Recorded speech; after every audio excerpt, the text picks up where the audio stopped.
Right.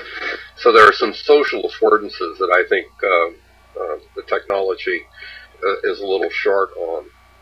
Um,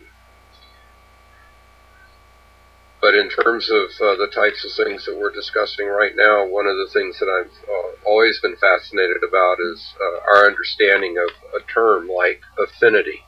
When we're talking about how one molecule is attracted to another molecule, and a term that we use called stochastic, a very fancy word for things that happen by chance, and how hard it is to grasp what these terms actually mean in terms of an environment that ends up actually being alive and yet has these what would appear to be completely non-intuitive properties. And so we're looking at how to create scenarios in which we would explore that and have it be something that we build and shape in this type of an environment rather than the way we've done it before, which is largely with equations.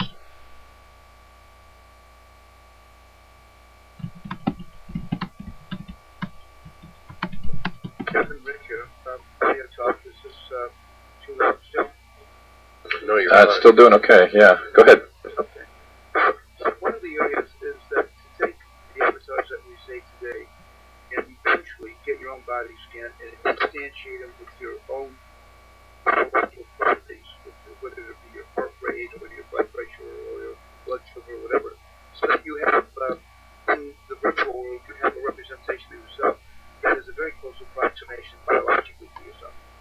And then with this you can do an enormous number of things.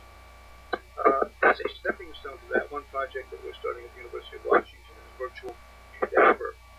And in these, what we were going to do is do a total body scan on the medical students' cadavers. And then before they're supposed to do a dissection in the morning, that night, they actually do the dissection on the cadaver so that they don't mess up the cadaver for the others, because it takes 4 students per 1 cadaver. But another thing that we're going to explore is that what we normally do is use scissors and scalpels and tweezers in order to do the dissection.